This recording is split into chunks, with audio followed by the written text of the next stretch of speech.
นี่แหละเขาเพิ่นก็มันเขาหลดถือได้มันเหี่ยระวังเด้อมันเหี่ยขาดเอาสุราไม่ได้กว่าเด้อพี่น้องเด้อปอนขึ้นเทิงเฮือนก่อนให้ผู้อยู่เทิงหับเอาก่อนอ๋อก็บ่หับก็ตั้งไว้แหละแล้วก็ลงมากก่อนคลิปนี้ก็สิยาวหน่อยจักหน่อยว่าหั่นแหละพูดบาดนี้เอากระสอบทานขึ้นรถเลยมื้อนี้จะเมื่ออะไรได้จะน้อยพวกพ่อค้าก็สิมาซิวไปก่อนบ่ได้เด้เฮ้ยยกได้ติบ่นักติได้เนาะอันยกกระสอบทานให้เพราะว่าทานนี่ก็เป็นทางน้องไซลุงเนาะเพิ่นให้การสนับสนุนเข้ามาเป็นจำนวนเงิน 1,000 บาทพี่น้องเลยให้บ่าวลาวซื้อทานซอยเขาก็กระจัดให้เลยกระสอบใหญ่กระสอบ6กระสอบทั้งนั้นเศษมันสบายดีสวัสดีพ่อแม่พี่น้อง FC ที่ฮักแพงเบิดสุขุสู่คนเบิดสมองสุบอดเด้อพี่น้องเด้อพอๆกับช่อง YouTube บ่าวลาวพาเพิ่นคือเก่าคือเดิมพี่น้องเนาะเพิ่มเติมกันยังที่เฮือนนางแดงก็ตอนนี้บ่าวลาวพาเพิ่นก็สิมาแจ้งเด้อพี่น้องเด้อมาแจ้งข่าวเนาะทีนี้ก็สิแจ้งข่าวเลยแล้วก็มาเป็นสะพานบุญให้ผู้รักผู้ใหญ่ใจดีใจบุญเพิ่นทางจังหวัด101พี่น้องเอ้ยเนาะเจซ่อนกินแนนอุดรรีสอร์ทจังหวัด101อันนี้ก็นี่เนาะเพิ่นฝากเงินมา600 บาทพี่น้องเอ้ยเนาะให้บ่าวลาวซื้อข้าวมาให้นางแดงเพิ่นเนาะแล้วเฮาก็สิแจก FC เลยตอนนี้เนาะสิขึ้นบ้านใหม่2เอ้ยน้องค่ะนี่วันที่25แล้วก็26พี่น้องเอ้ยเนาะสิขึ้นเฮือนนางแดงนี่วันที่25ธันวาคมนี่แหละเนาะมื้อนี่แหละแล้วก็สิขึ้นเฮือนพรวิไลนี่วันศุกร์เนาะตามที่นางแจ้งไปในคลิปนั่นแหละเนาะตามที่นางพรวิไลเพิ่นแจ้งไปนั่นแหละเป็นหยังจังเอิ้นว่านางพรวิไลนี่ก็เป็นรุ่นน้องบ่าวลาวเด้อนางก็สิหาอายุ25-26 ปีตามที่เอ้ยเพิ่นเว้านั่นแหละแต่ว่าโตบ่าวลาวนี่37เข้า38แล้วพี่น้องเอ้ยเนาะสิมาแจ้ง FC นำกันเนาะเบิดสุขุสุคนเลยผู้รักผู้ใหญ่นั่นแหละใจดีทางบุญเนาะที่ว่าให้การช่วยเหลือแหละก็อุ้มสู่อุปถัมภ์คำสู่ครอบครัวพวกเขาแหละเนาะเผื่อว่ามีผู้รักผู้ใหญ่อันนี้เด้อพี่น้องเด้อเฮาแจ้งเนาะเผื่อว่ามีผู้รักผู้ใหญ่เพิ่นอยากร่วมทำบุญเนาะซื้อของอยู่ของกินหรือว่าเป็นเครื่องดื่มอะไรเนาะมื้อขึ้นเฮือนเขาว่าสิเป็นเฮือนนางแดงหรือเฮือนนางพรวิไลก็ได้เบิดซองเด้อพี่น้องเด้อเพราะว่าเขาก็เป็นเอื้อกับน้องกันนะเป็นครอบครัวที่ว่าน่าสงสารเบิดซองเขาแหละเนาะผู้หนึ่งบัดลูกร้ายเนาะคือนางพรวิไลนะลูกร้ายบัดความจำกับบดีอีกปั๊มเป๋อสำหรับนางพรวิไลเด้อพี่น้องเด้อแบบถ้าเฮาว่าออกไปนี่คือลืมนะว่าออกไปแล้วลืมเลยเวลาบอกนี่จำอยู่ตอนบอกแต่พอเวลาผ่านไปแล้วก็ลืมสิประมาณนั่นแหละเนาะว่าก็ไปวนมาแต่ความเก่าอะไรนางพรวิไลนี่ถ้าหลายคู่หลายคนก็ถ้าว่าฮู้จักหรือว่าเข้าใจนางเพราะว่านางเป็นคนตายคืนเด้เนาะชีวิตนางก็สิเจอยังมาหลายนั่นแหละผ่านแบบมรสุมชีวิตนั่นแหละเนาะการอยู่กับผัวก็ถือผัวตบผัวตีนะผัวตีตายคืนนั่นแหละพี่น้องเอ้ยเนาะบ่เห็นบ่หน้านางเป็นแป้วนี่เด้ตายคืนเนาะ FC ผู้ใหญ่ใจดีที่เฮ็ดเฮือนให้นางก็คนเดียวกันกับนะ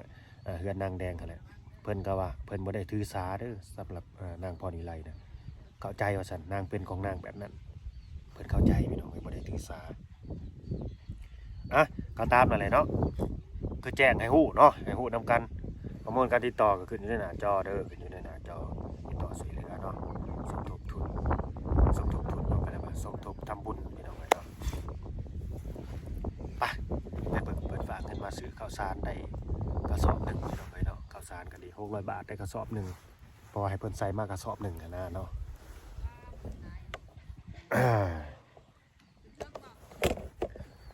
ขึ้นเทิงอันนี้ก็จะเป็นรถจักรบ่าวนงเพิ่น ให้ลงมาพี่บ่าวแตงให้ลงมาพี่ก่อนลงมาเอาเข่าเนี่ยลงมาเอากระสอบเข่าเนี่ย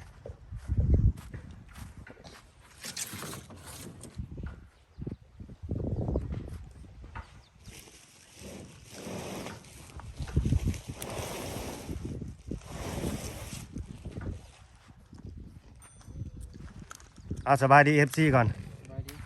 กินสมสมองได้นี่ บ่กำลังสิไป สิไปกินสม นี่ โอ้ ยุงไว้กว่า ยกกระสอบข่าวไว้ก่อนนี่แหละข่าวเพิ่นก็มันข่าวรถถือได้มันเหี่ยระวังเด้อมันเหี่ยขาด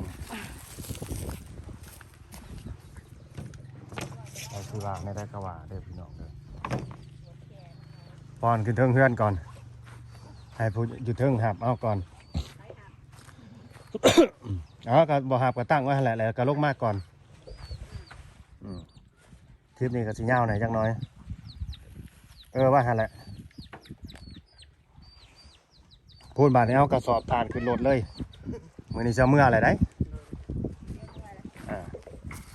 จะน้อยพวกพ่อค้าก็สิมาซิวไปก่อนบ่ได้เด้เฮ้ยยกได้ติ โดด บ่นักติ โดดได้อยู่ ได้เนาะ โดด อันยกกระสอบทานให้เพราะว่า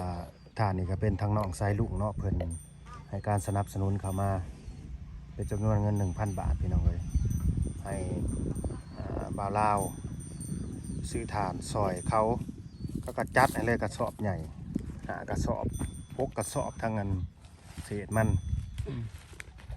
ถ้าปกติได้12สอบแม่นบ่ โดด ถ้าหายสอบน้อยนี่ได้12สอบ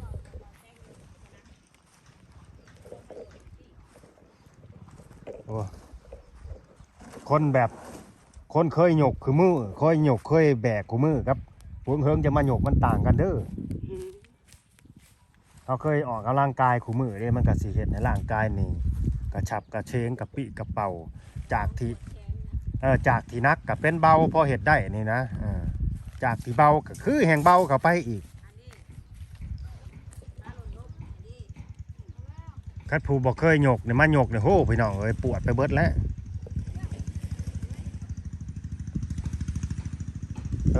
เอาไว้วางไว้หาก่อนก็ได้เดี๋ยวจังแปลงโอ้รถซิ่ง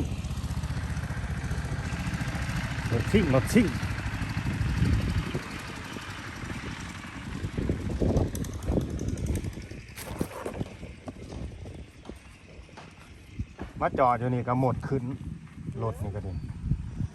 หมดเดียดมันขึ้นไปจื้อติบเขาเดี๋ยวสิได้หูกันว่าทานนี่มันสิกล้าอย่าบอกหรือมันสิแตกส่วนมากนี่กันใหม่ร่วมนี่มันก็อิงตามเลยพี่น้องแล้วแต่บางเตาคือกันแล้วแต่บางไม้อะไรแล้วแต่ชนิดไม้อะไรก็ได้ขอบใจเนาะขอบใจสำหรับผู้รักผู้ใหญ่เพิ่นต้องใช้ลูกอะไรเนาะสงสัยเห็นบาลาวนี่ดังผ่านกันเลยเพิ่นก็เลยซอยแบบ สนับสนุนแล้วก็ไปเอาถ่านมาใส่นะ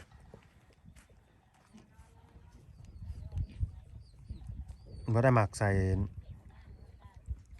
สูงขายาวเสียแขนยาวได้อันนี้ก็ดีเสียงห้องแล้วบ่บานนี่ยกกระสอบที่6แล้วเสียงห้องแล้วบ่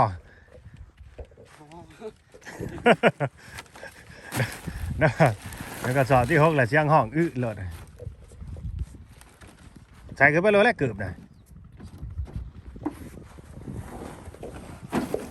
เกือบกระชักไล่ไม้ไว้ขักแต่เทAK อย่ามันเหี่ยอีกพอพื้นเกือบเลยก็เหี่ยได้เกือบเอากับลงวัดพี่น้องเลยเหี่ยถือว่าเป็นการทำบุญไปเลยในวัดอันนี้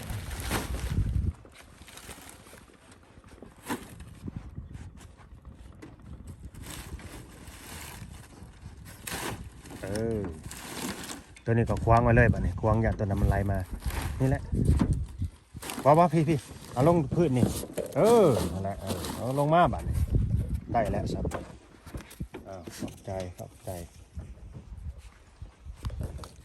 ไปขึ้นทางเฮือนผูกไปล้างมือก่อนก็ได้ขึ้นทางเฮือน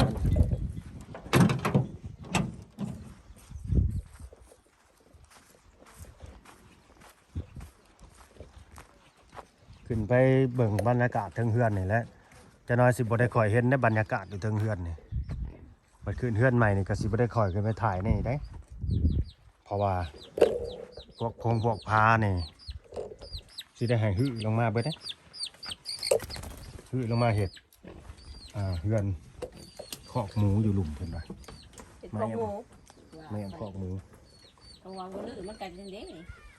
เอาแอนทางหลุมให้ของไก่ให้ไก่นอน สวัสดีใด สบายดี อันนี้บ่เขากินน่ะเรือซ้ำนี่บ่ โดย ว่ามาสั่งหวานแท้ สิกินเฮือนมันคือเรือหน่อยเด้เฮือนที่ซ้ จะเข้าได้ใกล้คนกินเตะคนบาดมาแดง ำพอดีเลยนี่น่ะพอดีเลยเจซอนกินเพิ่น จักให้ เจซอนกินจัดมาให้เลยพูดมือดอกสั่งนี่เด้อมืองานนะกินเฮือนพ่อจะดอกสั่ง หนึ่งจาก3 หัวเรือแล้วเนาะเอาบ่แม่นงานดองเด้คันงานดองหัว2 ศพเลยข้าวสารมันว่าคนหลายอันนอนลงกับเป็นห้องลูก คำตา มันห่อนบ่หรือว่าจังใดเด็กน้อยจะน้ำบ่จักห่อนจักเอาหรอกเนาะ มันติดนะดิ อืม มือ ติดมือเลย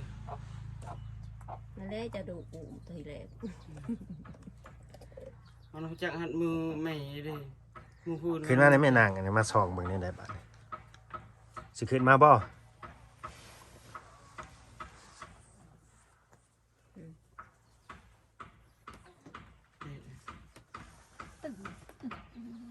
เอาออกก็ได้ผ้าแพรนะเจ้าว่ามันหอนผ้าแพรมันอยากหอนวะ มันฮอนดอกเด็กน้อย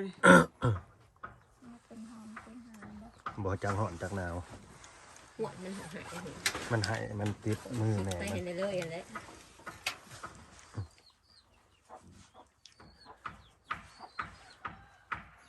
ซื้อมาให้หลายเด้อครับเจซอนกินจะน้อยเป็นสิว่าเมาลาวคือเงียบแท้คือลืมแล้วบ่ใช่ป่ะบ่ได้ลืมเด้อ แล้วก็งบอีกสมทบมัน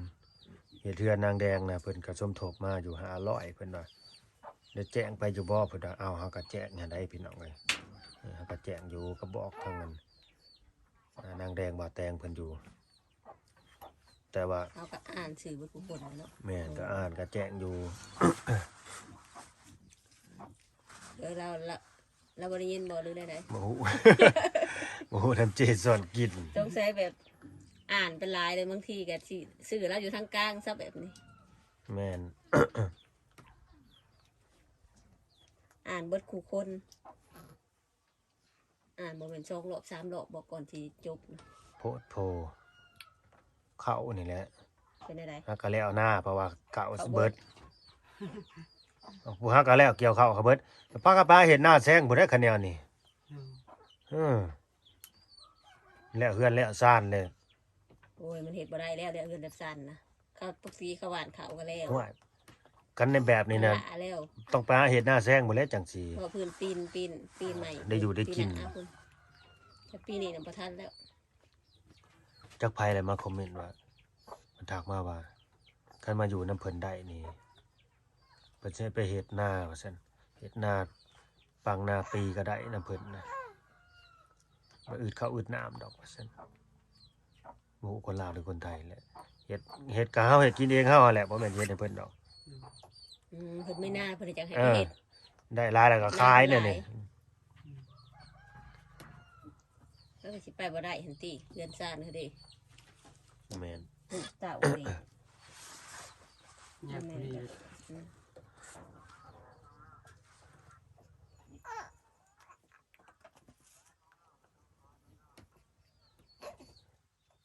เดมายังขึ้นมาตะปูนี่เหลือซ้ำนี่เนาะตะปูสังกะสีเนาะนี่เนาะ บูฮุกนั่นบ่ได้ลายบูสิสีนั่นลายมันลูกไป เดี๋ยวไปมื้อนี้สิ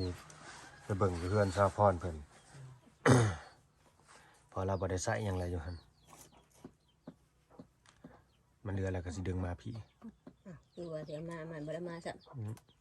เพราะว่าสร้างเขายังเงินตอกอันนั้นอยู่ ต่อกันที่เขาบ่ได้ใส่ตะปูนทางกะสีและทางปูทางกะสีเขาหยาบ่เฮง สิไปเบิ่งสร้างกันใส่เป็นก้อนให้เขาอีกก่อน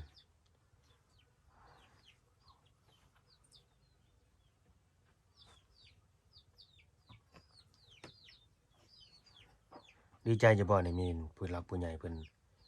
ช่วยเหลือนี่ ดู ซื้อข้าวซื้อน้ำให้พอได้กินประทังชีวิตไป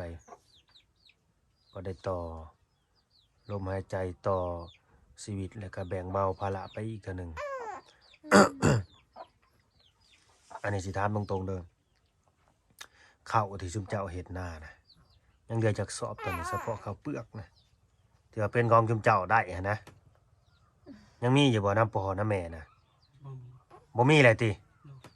อ้าวสีกินเบิดเลยตาย หาเฮ็ดนำพี่น้องนั่นแหละ ตายบัดนี้ เจ้า เฮ็ดน้ำพี่น้องนี่เอาน้ำเขาเลยบ่ ยัง เขาสิให้เท่าไดบาทนี่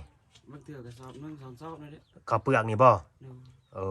หักบ่ทันได้ไปฮอดเขาอ๋อแต่ละปีเขาก็ให้ประมาณนั้น ดู สอบ1 2สอบข้าวเปลือก ก็ หักเขาบ่เอามาให้เนาะมีแต่เฮาไปเอาเองโลด สมมุติว่าข้าวหมดแล้วเราว่ามาเอา อ๋อเขาเบิดจังไปเอา ดู นึกว่าเจ้าของหน้านะเอามาให้รถเอานี่เด้อฮัมเด้อนางเด้อสามปีนี่ละบ่าวละสาวหรือว่าป้าลุงให้ซ้ำนี่เด้อมันก็บ่ได้ มันก็บ่ได้ บ่แม่นแนวนั้นเนาะ ดู เป็นคนแก่มาให้เลยนะ เออสร้างเป็นแนวนั้นเนาะอันนี้ก็ได้เฮ็ดหน้าเบิดปี แล้วเขาก็เบิดเขาเลยนะก็คืออย่างที่เห็นนั่นแหละหน้าบ่อนเก่าเฮ็ดน่ะบ่ได้ใส่ปงใส่ปุ๋ยไปเกี่ยวแหลนนะเกี่ยวข้าวแหลนว่าไปเลย มันบ่งามถ้าแม่นใส่ปูนใส่ฝุ่นมันก็สิงามได้ น้ำก็บ่อยู่ น้ำก็บ่อยู่ น้ำบ่อยู่สุดว่าฝนตกนี่หมดฝนตกก็หมดน้ำ ฝนตกแล้วก็แห้งลง หน้านี่น่าจะหน้าคุ หน้าดินทรายแน่ เฮ้ย หน้าโคกหน้าดินทราย ทางไหน้อย มันก็บ่อยู่น้ำสุดว่ามันยังทางน่ะมือหนึงสองมื้อหมดเทคือเก่า จ้า ดินอันนี้บ่ได้เก็บหน้า เฮ็ดหน้าก็บ่คุ้มอยู่คุ้มกินเด้อแบบนี้ ต้องปรับคันขึ้นนะแถมคันหน้าขึ้น คือให้ต้นบกนี่ให้สีใหญ่ๆนี่แถมคันขึ้นสีสูงๆนี่เจ้าน้ำอยู่บ่จักยามฝนตกแล้วมันไหลลงกับพี่เด้ มันมีห้องน้ำมันเป็นคือนี่ซ้ำนี่มันลงนะ หูมันบ่ ฮู้มันน่ะ หูปวกบ่จักหรือหูหยัง บางที อืมแบบ มันเขาบุกนั่นสิลึกๆประมาณเม็ดหนึงนี่วะ แบบให้มันวิดนะบ่ ดู อ๋อมันวิดบอลแบบว่า น้ำ มันเป็นคุมเป็นหูเนาะ ดู คือหูปวกหูหยังนี่นะพี่น้อง สุดว่าน้ำลง ดินลงกะไปดิมันเจ็บเลย อืม ไปดิมันลึกเลยอันนี้มันยังสูงก็คือเก่าผมก็คือเก่า แม่ติดลูกลูกติดแม่คือเพิ่นว่าอีหลีให้เลย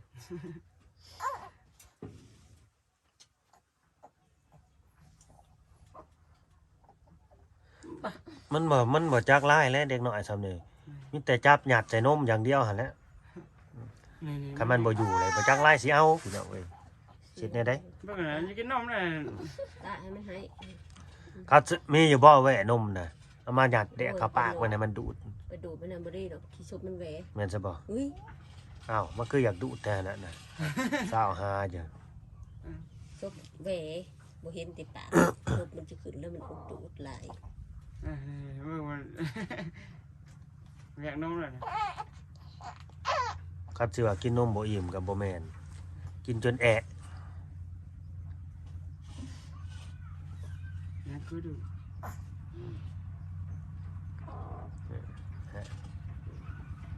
เด็กน้อย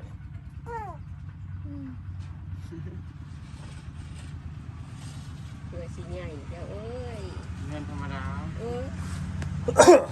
โอ้ยอดเอา เพื่อธรรมดา เบิ่งดอก บ่สิว่าบ่ฮู้ จำเป็นแหละใหญ่อยู่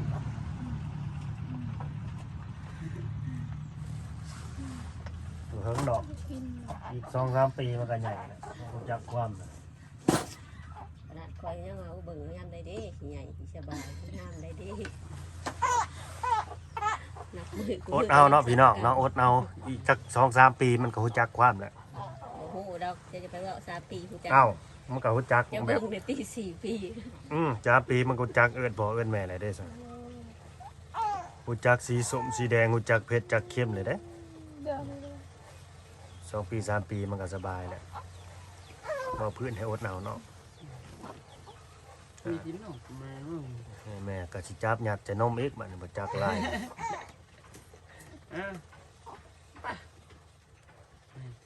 มันใช่ไหมมันอยากนอนได้ตามันอยาก จอแม่นเนี่ย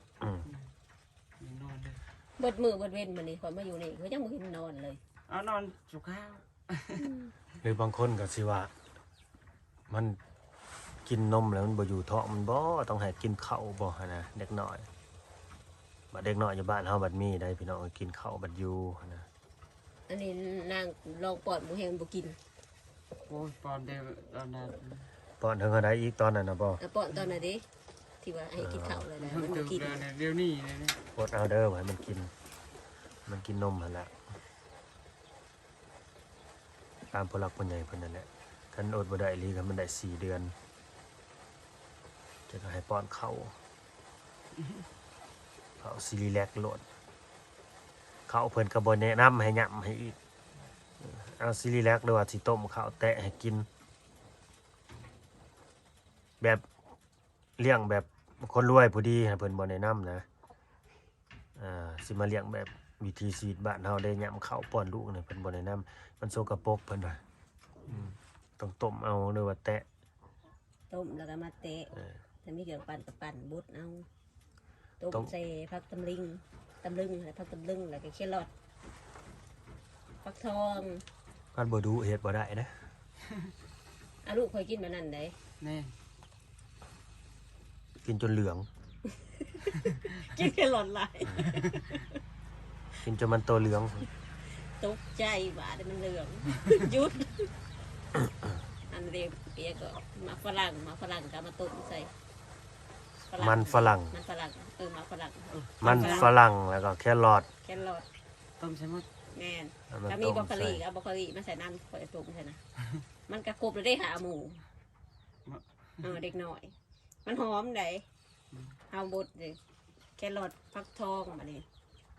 ตำลึงบรอกโคลีมันก็เนาะโอ้ยบดมันเสียบได้แบบมันหอมเหลืองทั้งเหลืองทั้งจ่อยจะมันเป็นยังเอาแบบสาเหตุแบบกินแครอทหลาย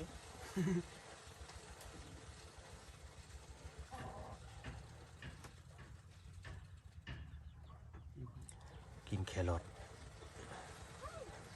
หลายแครอทเยอะ ยาวป่ะเนี่ยปั่นไปปั่นมาเดี๋ยวรถกระล่มทับคนแล้วนี่เบิ่งคักนี่ เอาแล้ว หมุนไปหมุนมาฮะเดี๋ยวรถกระล่ม หลบบ่เฮงแต่หนึ่ง เขาบอกไปทางใดดังมันนี่นะ สิทีกว่าทีบ่ได้บาดนี้มันสูงได้แต่หมุนเล็ด ไอ้ คือ พ่ มั อน กระ เนี่ เทีย ย มน้อยก็ยังขี่บ่ได้เล็กน้อยชั่วโมงขี่ได้ปักเขาอ่ะ แถวนี้นะขึ้นเฮือนใหม่ บ้านใหม่เฮือนใหม่นี่เขาเจ้าก็ แบบว่ากินปูกินปลากันอยู่ปะ ดู กินคือกันเนาะ ดู จีน ยันว่าบ่เอาปูเอาปลาเนี่ยยกเว้นนั้นมีแต่เป็ดกับไก่อย่างเดียวค่ะนะปูปลาแหละบ่เอามากินแบบนี้นะ กินหมด กินคือกันเนาะถ้ามีปูมีปลานั่นนี่ก็เราก็บ่ต้องเอาเป็ดเอาไก่แบบนี้นะเอาปลาแทนเมนูปลาแบบนี้ลาบปลาต้มปลาไปแบบนี้นะพี่น้อง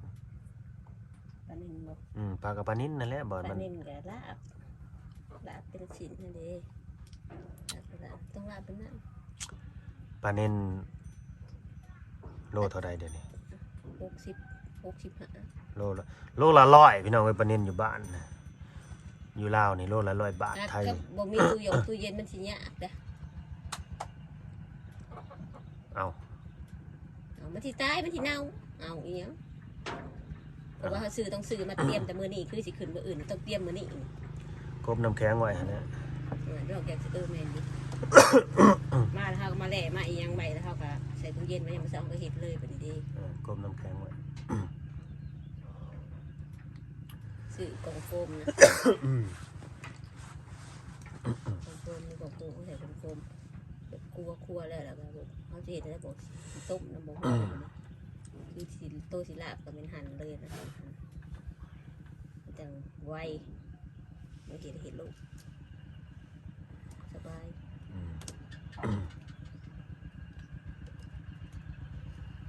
ลาบปลานิลก้อยปลานิลโอ้มาแล้วอยากเด้ เมื่อยเลยบ่ได้ ก้อยดิบ อยากไปที่กูสงสัยแหละ กินดิบเดี๋ยวนี้ แล้วยังคือจะต่อ เงาหน่อย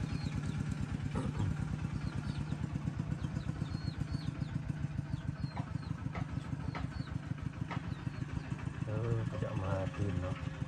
ไป มันก็ซื้อ ซื้อบ่อนี่นะซื้อแล้วไปเอาหาเอาเองติ ซื้อแบบว่า ซื้อแล้วไปตัดเอาเอง เขาอยากให้ไปซื้อด้วยอยู่ในนาก่อนนะ นี่เขาไปซื้อพื้นแล้วเขามาลงเตา อืม เขาไปซื้อแล้วเขาไปตัดเขามีโหลดแล้วเขาลงมาลงเตาบ้านนี่ เนาะซื้อว่าเขาเจ้าของจะแพ้ก็มันคือเป็นบูดนะ3 เส้นประมาณนั้น5 เส้นลาย ขายเป็นต้นนี่บ่ บ่เป็นโคกนี่ โอ้เป็นโคกเลย คือขายถือแท้ เอ้าเห็นเขาบ่ซื้อ พื้นนี่พื้นมันตายดำโขกนะ เมื่อตายแล้วเป็นเอามาได้ ไม่เป็นแบบเขาขายนั่นนี่ ว่าเอาแต่ไม่เฮ็ดเฮือนเฮ็ดซ่านนี่ บ่ให้เอาตอนนั้นเนาะ เนาะ ชัวพื้นเจ้าอยากได้แบบ ธรรมชติ แบบว่ามันบ่เป็นเวียกเนาะ เนาะ อันนี้เตรียมบ่ได้ พื้นต้นที่เขาเฮ็ดหยังบ่ได้แล้วมันก็ เอา ขี้ร้ายได้นี่เขาแหละขายแบบนี้ต้นนี้บ่ให้ตัดเด้อแบบนี้นะ สุดว่าหันไม่แนวเฮ็ดได้นะสุดว่าไม่ดูไม่ยังนะ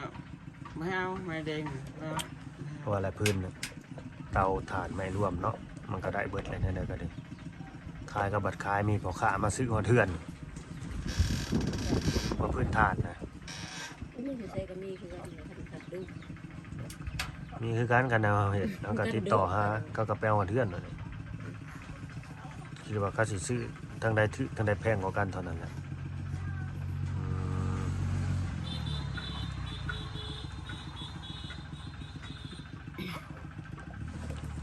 พี่น้องเอ้ยเขาก็สิได้จบคลิปไว้ซั่นนี่แหละมันยาวเลยเนาะ ขอยังเงา ก็ดีใจที่ว่ามีผู้รักผู้ใหญ่เป็น เขา หัก เนาะ แพงไปทำความสู้เนาะให้การสนับสนุนข้าวนี่แหละพี่น้องเอ้ยเป็นปัจจัยหลักปัจจัยสำคัญแต่ละมื้อแต่ละวันที่ต้องกินนะให้มีเหือมีแห้งสู้ต่อ มีแห้งได้ บ่ได้กินข้าวมีแห้งมีแต่สิตายอย่างเดียวพี่น้องเอ้ยจ่อยพอมาแห้งลงเมื่อยล้ามื้อแรงสิพากันกินหยังนี่ได้หยังกินมื้อแรง ปลาก็หมดเลยปลา หรือว่าไปหาปลาอยู่น้องอีกบ่ ปลาเต็มมือนั่น อ๋อ นี่แหละลงน้อง ไป นี่ ตึกแฮกับเด็กน้อย ไปตึกอยู่ไสในน้องนี่ บ่คนอยู่ห้วย อ๋อเอาให้ไปล้างกันบ่หรือว่าได้ กลากเอาได้ ได้ปลาขอปลาดุกนี่บ่ ได้แต่ปลาคอ โอ้ก็มีปลาอยู่ซะเนาะพอได้กินเนาะโอเคขอบคุณเจซ่อนกินเพิ่นแอนอุดรรีสอร์ทจังหวัด101น้ำมือขึ้น เด้อเวลาขอบคุณให้ตั้งใจแล้วก็เลี้ยวเบิ่งกล้องเด้อแล้วก็ตั้งใจขอบคุณเจซ่อนกิน ขอบคุณ แอนอุดร แนวดอน จังหวัด101 ร้อย ให้เพิ่นอยู่ดีมีแห้งเอาไปโลด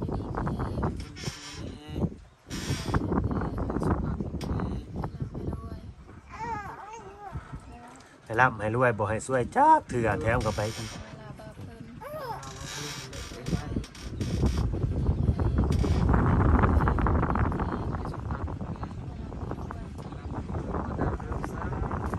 ให้มันได้แนวนั้น